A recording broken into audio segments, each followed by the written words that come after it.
Everyone says the holiday season brings joy, but for me, this December was different.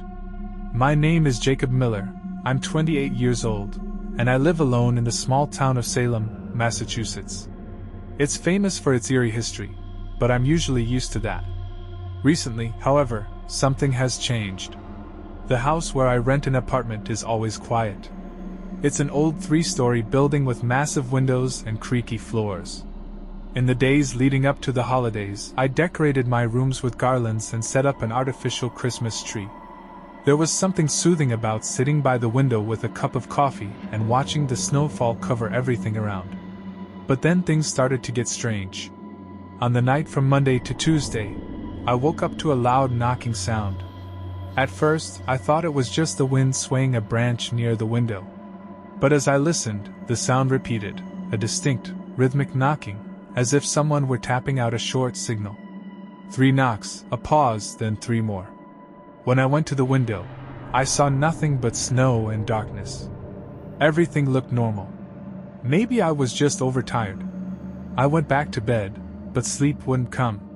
The next day, I found a note in my mailbox. It was on plain paper, folded into quarters, without an envelope. There was only one word written. Come. That word haunted me all day. Who could have left it?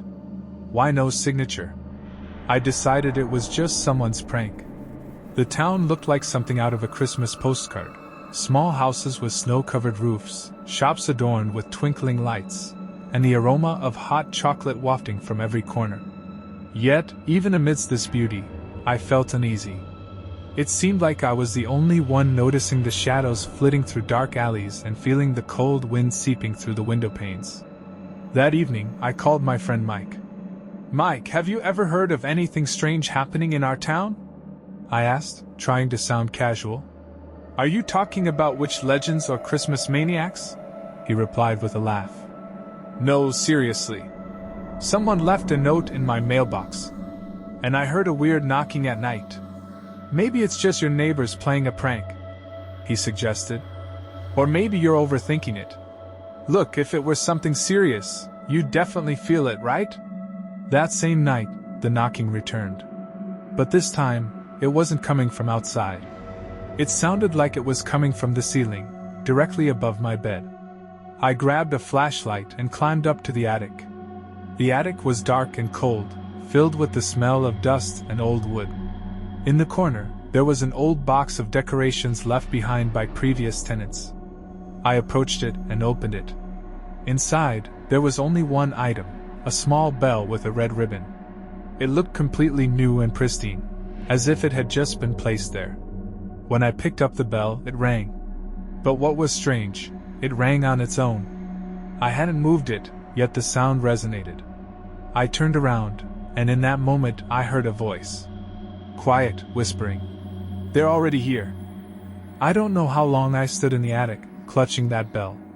My heart was pounding, and my mind was desperately trying to rationalize what had just happened. It's probably just my imagination, I told myself. But when I looked around, I noticed something unsettling.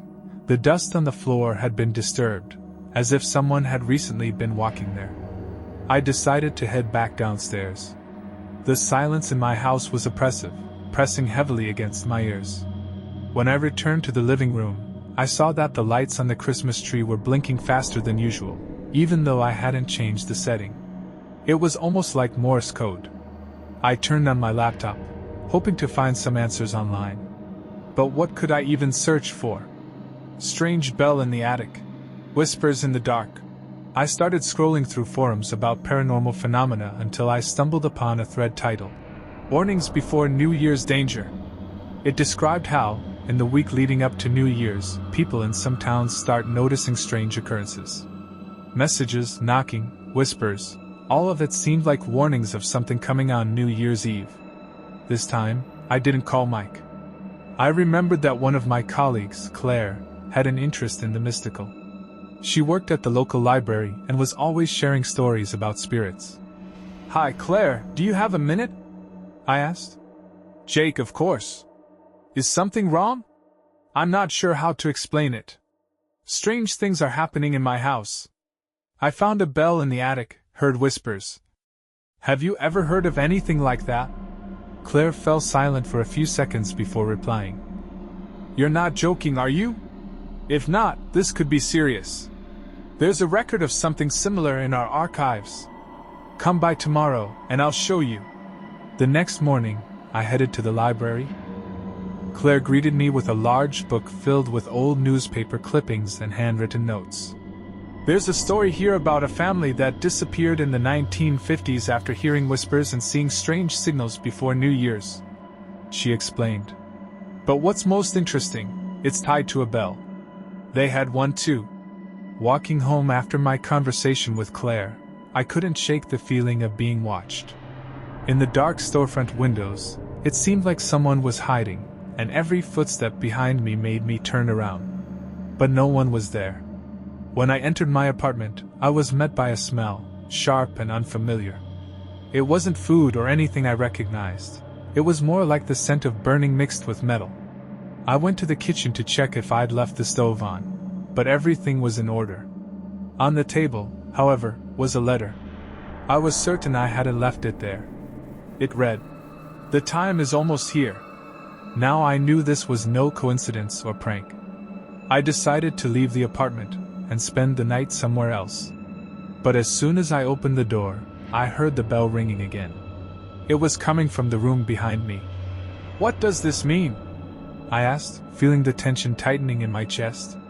Claire had looked at me with concern earlier, but now her expression returned vividly in my mind. "It means you're next." I turned around, but there was no one there. The Christmas lights on the tree had completely gone out, leaving me in darkness. I turned on the flashlight on my phone and cautiously began inspecting the apartment. On the floor near the couch, I noticed footprints. They were wet, as if someone had just walked through the snow and tracked it inside. The footprints led to the bathroom. The door was slightly ajar.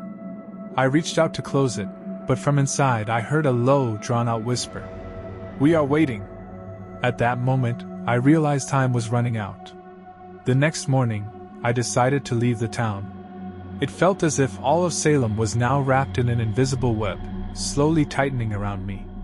I packed my things, turned off all the appliances, and called for a taxi. But as soon as I got into the car, I sensed something was wrong. The taxi stopped abruptly right at the edge of town. The driver, a man with an empty, vacant stare, turned to me and said, "You cannot leave this place." "What?" I murmured, feeling the blood freeze in my veins. "What does that mean?" The driver simply pointed at a sign ahead of us. It read, "And a way out." I stepped out of the car and saw that the road beyond the sign simply vanished.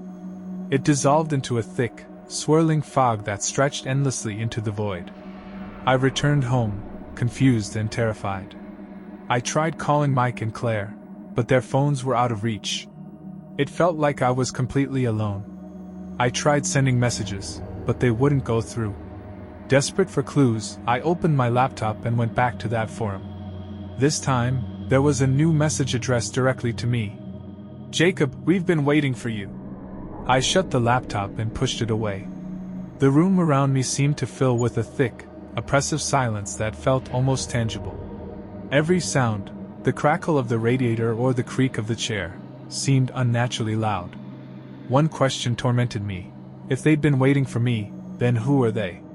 I decided to turn on the TV, hoping to distract myself and ease the tension. But as soon as I pressed the button, the screen remained black. A few seconds later, text appeared in white font. "You cannot escape." The screen flickered, and I heard the ringing of the bell, this time coming directly from the computer speakers. I bolted out of the apartment and raced down the stairs. The only thought in my mind was to get out of there. But when I reached the first floor, all the doors were locked. Even the windows seemed sealed, as if they had become part of the walls themselves. Returning to my apartment, I noticed something new. On the kitchen table, another note had appeared. "The bell will be the last." I dropped the note as if it could burn me and turned around. The bell I had taken from the attic was now lying on my couch, though I was certain I had left it upstairs. The silence didn't last long.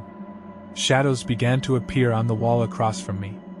They moved, though the light in the room hadn't shifted. Silhouettes of people, no, creatures, stood still, staring at me. One of them raised an arm, pointing at the bell. "What do you want?" I shouted. But they didn't answer.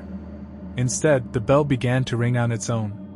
Each chime was deafening, and with every ring, the shadows crept closer to me. I grabbed the bell and ran into the bathroom, slamming the door shut behind me. But even there, its ringing didn't stop. It sounded in my hands, though I held it completely still. Suddenly, the light in the bathroom went out. I heard heavy breathing, and something brushed against my hand. I dropped the bell, and it hit the floor, but the sound of its chime didn't cease. The darkness became absolute, and the last thing I heard before I passed out was a whisper. "You cannot escape us." I woke up in my apartment, lying on the bathroom floor. Everything around me seemed motionless, but the bell was still in my hands. The light had returned, and the bathroom looked just as it had before. I had no idea how long I'd been unconscious. On the bell, a new phrase had appeared, one I hadn't seen before. Crimson letters etched into the metal read, "Only one night." What did it mean? I realized I needed to find Claire. She was the only person who could help me make sense of this. But when I tried calling her, my phone was silent. No signal. I reached the library, but it looked abandoned. Snow had settled on the steps, and the door was ajar. When I stepped inside, I was greeted by an eerie silence. Everything, books, shelves, tables, seemed frozen in time, as if the library had been deserted long ago. I called out for Claire, but there was no response. My heart skipped a beat when I saw a note pinned to the reception desk. "Claire was here. She's waiting for you too." The floor beneath me seemed to tremble slightly. From the far end of the library, I heard the faint sound of a bell. My feet carried me deeper into the building, toward the fading light. There, amidst old newspapers and manuscripts, stood Claire. But she looked different, her face pale, her eyes empty. "Jake, you came?" she said in a voice that wasn't hers. "What's going on? What does all this mean?" I asked, keeping my distance. "They're waiting," she replied, reaching a hand toward me. "We can't escape. They always find us." Slowly, Claire faded into the shadows, leaving behind only the bell. Summoning all the courage I had, I stepped closer. The bell on the table glowed with a faint red light. Beside it was a book titled, "The Essence of the Bell." The book detailed an ancient curse tied to the bell. Anyone who hears its chime becomes part of another realm, a world where time stops, and shadows consume everything. The curse always begins before the holiday night, and ends when the bell rings for the final time. On the last page, there was a chilling note. "The bell chooses its victims.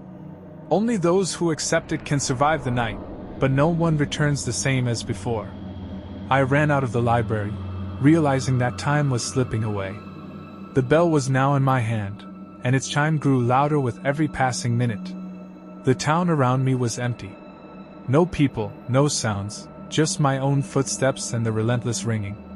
I returned home, trying to figure out how to break this curse. The book I had taken from the library explained that the only way was to wait until midnight and ring the bell one final time. But there was a risk. Either I would be freed, or I would disappear entirely. The shadows reappeared in my apartment. They surrounded me, their movements predatory, trying to take the bell from me. Each of their gestures sent chills through my body. I locked myself in the room, clutching the bell tightly, and prepared for midnight. When the clock struck midnight, I raised the bell and rang it. The sound was deafening, and everything around me froze.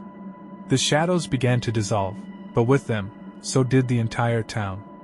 I felt my mind unraveling, my body becoming part of something greater, something indescribable. Before I vanished completely, I heard Claire's voice. "You've made your choice. Now you're one of us." I woke up in my apartment. Everything looked as if nothing had happened. But when I looked in the mirror, I saw that the shadows were now part of me. On the table lay the bell, and next to it, a new note. "The time has come. They are waiting for the next.